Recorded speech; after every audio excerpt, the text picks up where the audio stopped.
What's going on, everybody? Welcome back to the channel.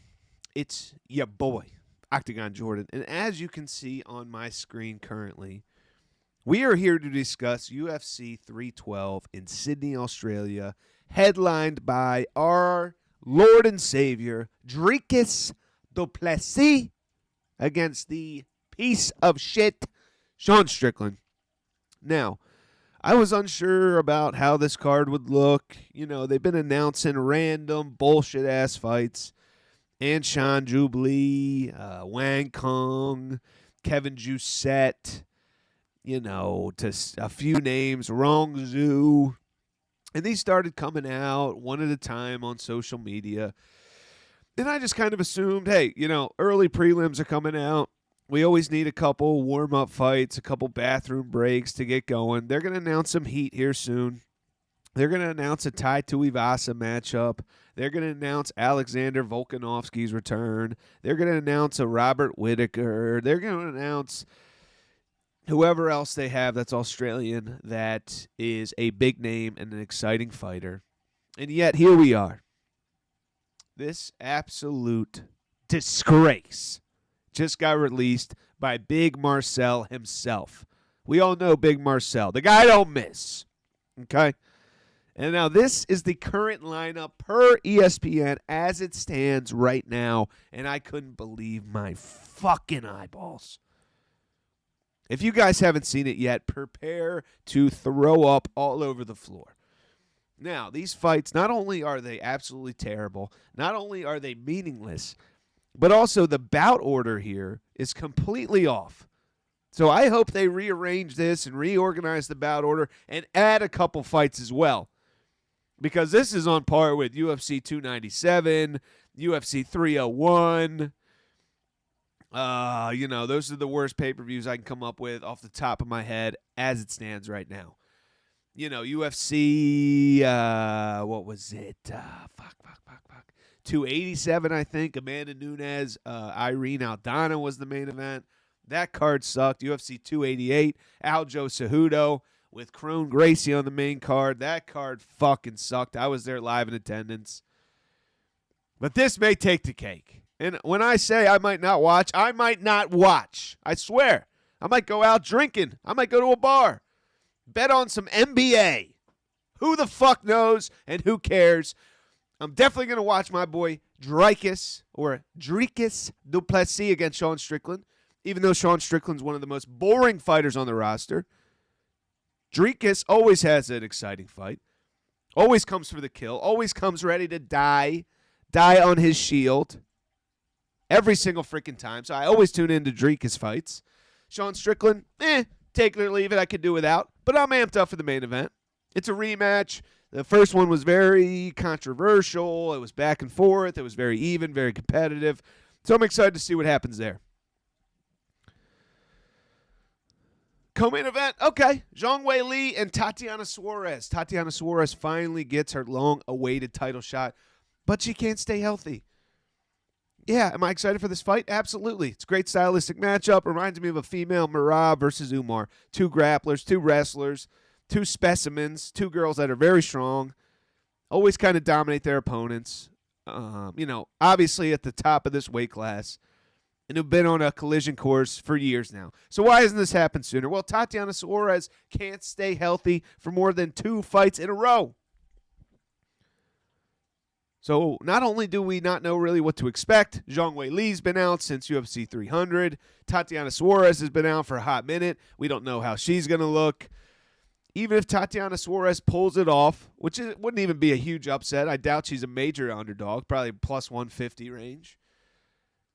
What do we have to look forward to? A long reign of Tatiana Suarez taking out a bunch of contenders and going on a Valentina Shevchenko title run?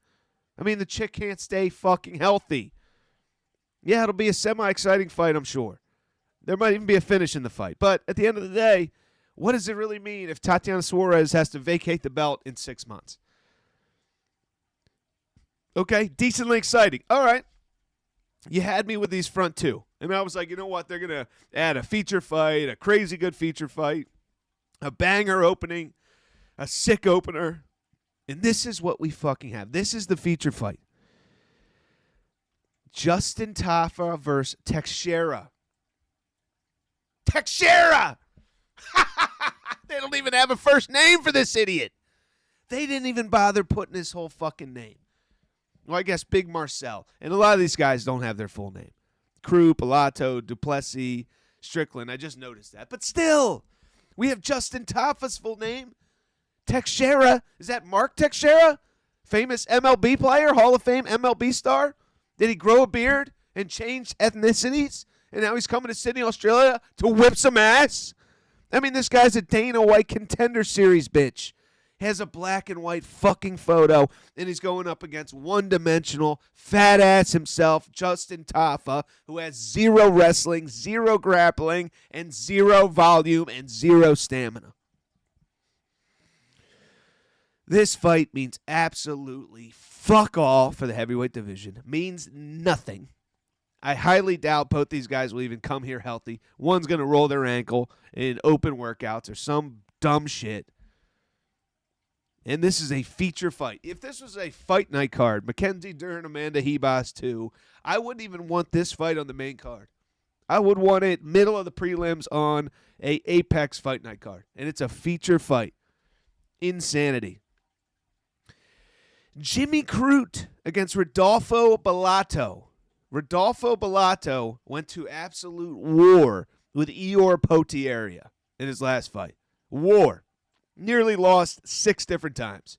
Was a candidate for comeback of the year against Ior Potieria, the guy who's an absolute can, losing left and right to fucking everyone on the roster. Marco Tulio, Michel Pereira. Anyone is beating the shit out of Ior Potieria.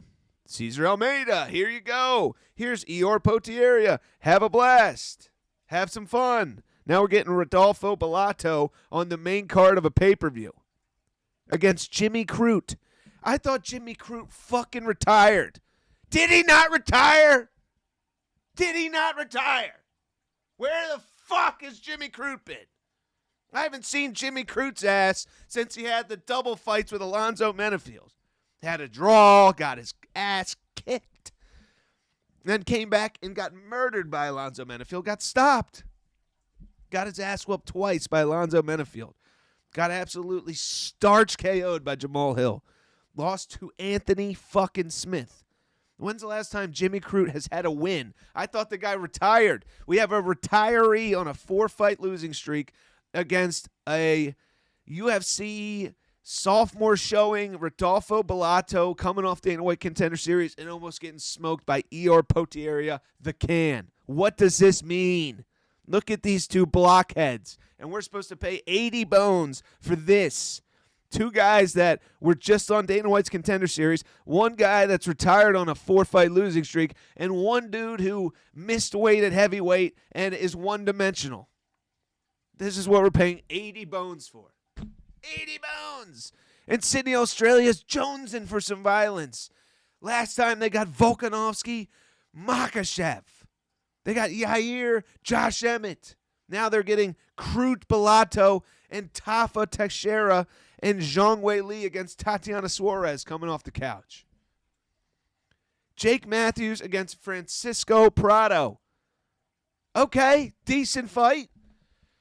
Don't hate that as the main card opener. That should be a banger. We know Prado is a fucking, war horse, a savage, a dog, a warrior.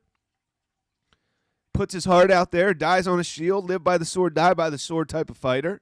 Jake Matthews, okay, he's a veteran. He's been in some fun fights. He's kind of a grappler, a little bit boring, but I like how these guys should match up. I think Prado can stuff the takedowns, keep it on the feet. We've seen Matthews have a couple exciting fights.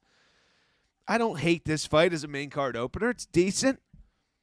But does it really scream pay-per-view to you? Does this fight scream pay-per-view? If I didn't show you pay-per-view or Apex or main event or prelims, and you just saw this fight, what would your initial reaction be? Oh, okay, Apex opener, Apex feature fight. This is a pay-per-view opener with these 2 fucking shitball fights behind it. What are you trying to put us all to sleep with these idiots? Then we got to watch these two half-retired chicks, and then we got to watch Sean Strickland jab and teep his way to a decision loss. God, Jesus, get the Xanax out now. Fucking, I'm going to start popping 2 or 3 as soon as this Crute Bellato bullshit comes on. And they totally mismanaged the bout order here, the card order. What's going on? Jack Jenkins against Gabriel Santos. Sick fight. That should be on the main card. Right here. Remove these 2 blockheads. Jack Jenkins, Gabriel Santos. Right there. At least some prospects that still have potential to make a title run, that are still young in the game, have energy, are exciting. Santos' last fight was sick. He beat the shit out of that Asian guy. I forget his name. He beat his ass. It was awesome. Jack Jenkins is a beast, too. Has great scraps. A lot of good highlights in the UFC. Great fight style. That one should be a banger. Those guys are young, and they're actually fighting for something. They can move up in the ranks with a good performance. What is Jimmy Crute going to do if he wins? So he gets a fan base from this pay-per-view. Oh, we know who Jimmy Crute is now. Okay, congratulations. Don't forget about him for the next 2 years until he comes back and fights Johnny Walker for the 9th time and then tries to do a trilogy with Alonzo Menafield and gets KO'd. Oh, Justin Taffa wins. Oh, all the casuals know Justin Taffa now. Justin Taffa title run. Throw him in there with Spivak. Volkov gone. Justin Taffa. This should be on the main card. Ilya Toporia's brother, Alexander Topuria, against some guy named Hayden. Fuck it. Put that on the main card. Who cares? At least there's some excitement. There's some buzz. You got the Topuria name. There's the mystery of we haven't seen the guy. He doesn't have much tape. He's been fighting cans. We don't know.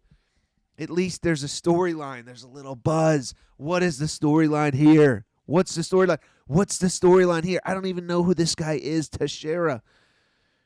At least there's buzz here. Some anticipation. Oh, I need to buy this card. I got to see Ilya Toporia's brother. Debut. I've never seen any highlights. Oh, Santos, a prospect, and Jenkins, a prospect. Which guy's going to win? Which guy's going to make a run? Not this stupid shit. Even Tom Nolan, Vyacheslav Borshev, Slava Claus. Put that right here. Prelim main event. That one's going to be a banger. A striker's delight. Someone's getting KO'd.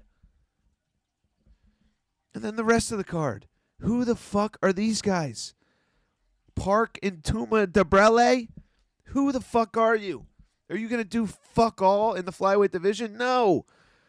And Sean Jubilee, the guy who lost to Mike Braden, going up against some Australian guy named Salkild with a porno stash. Kevin Jousset against a fill-in Mikalev. How many of these guys have a black and white photo?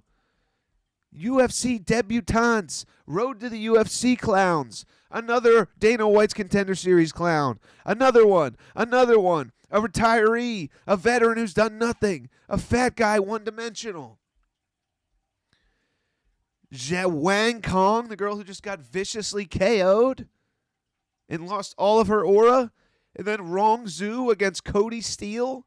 We have 3 Dana White's Contender Series guys. A guy that just lost by KO. A guy that lost by KO to Mike Breeden. A guy that lost by KO to Chris Padilla. A girl that lost by KO. This is the loss by KO versus Contender Series prelims.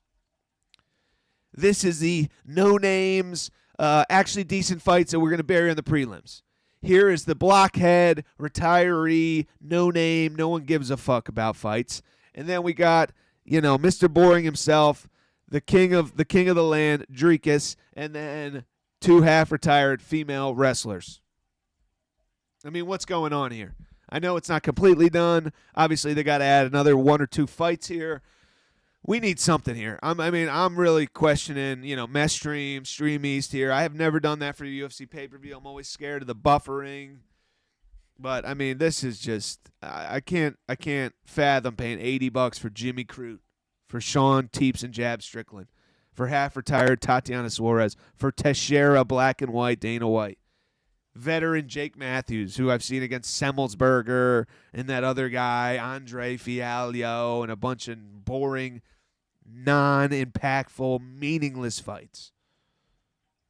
Do something about this, Dana. I want Dricus to have a good card. I want him to make some pay-per-view points. I know he's going to make this motherfucker fight. Because if there's any guy that can do it, it's Dricus. Sean's most exciting fight in the last 9 fights was Dricus. So UFC is really putting a lot on this guy's shoulders. And maybe they just didn't plan properly. Maybe there was injuries. Maybe people said no. But even with this, put Topuria's brother on the main card. Put this contenders matchup on the main card. Move these 2 worthless fights to the prelims. Get rid of some of these KO guys, because these guys that are coming off KOs. Put them on the fucking apex. Put Chris Curtis Kopylov on here. What are we doing? I mean, it's just, I don't know what this is. When I saw this, I had to jump on here and make a video. We just got to pray that Dana and the boys got something up their sleeves, because if not, I mean, Meth Streams is calling, Streamies is calling, and who knows? We might have to boycott this one other than the main event. Watch Sean Strickland get knocked the fuck out, baby. Anyway, those are my thoughts on UFC 312, Sydney, Australia. Till next time, tune in.